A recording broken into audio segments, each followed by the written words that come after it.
And I was so broken over that, and that was my turning point. I turned to God, and I just gave up, and I thank God for that day. That was 1991. Oh, thank you, God.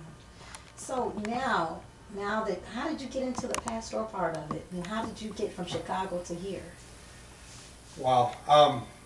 My mom had moved out here probably about 1982. She was afraid for her sons, myself and my brother, with the gangs and the gang violence and so forth. Well, they moved out here. I didn't want to come out here. About a month later, that's when I got locked up at 16. So by the time I got out of jail at almost 22 years old, everybody was already out here, all my siblings and my mom and so forth. And I still didn't want to come out here.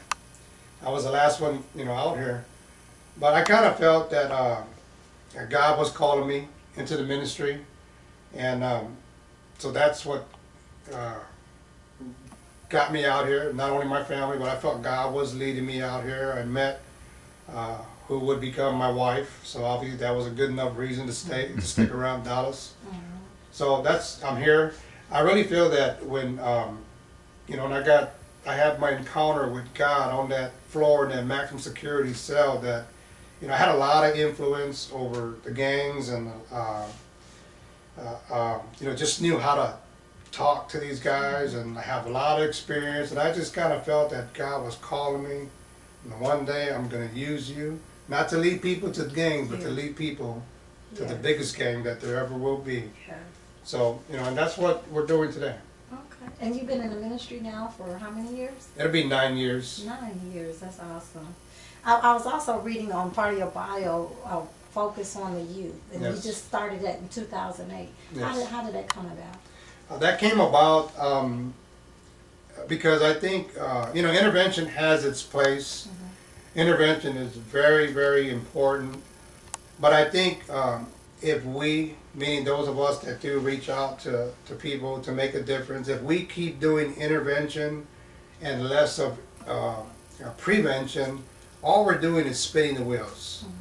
Because 5 years from that point, you'll be intervening on the kids that you didn't reach out to beforehand. So prevention is very important. I'm more convinced today than ever that if you can reach kids before they get in trouble, before they get on drugs, before they become pregnant, before they join a gang, if you can offer them something else, then when the gangs approach them and the drugs approach them, they'll have somewhere else to turn to, and not to those things. So that's how Focus on the Youth came into being. And of course you have the hope part, and that's only through and in Jesus Christ. Right.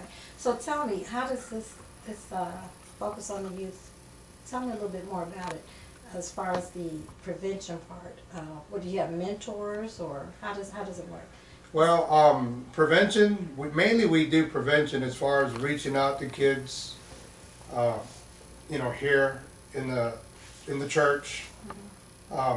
Again, I think you have to offer kids something positive, a positive environment.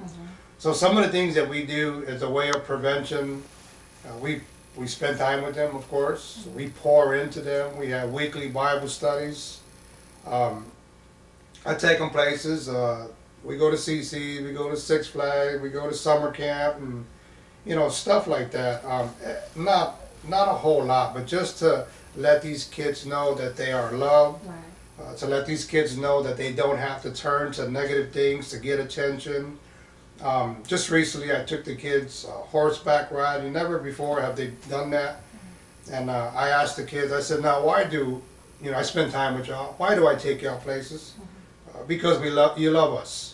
And I said, yeah, that is because I love you. I said, but why else? Because you don't want to see us get in trouble. I said, you got it.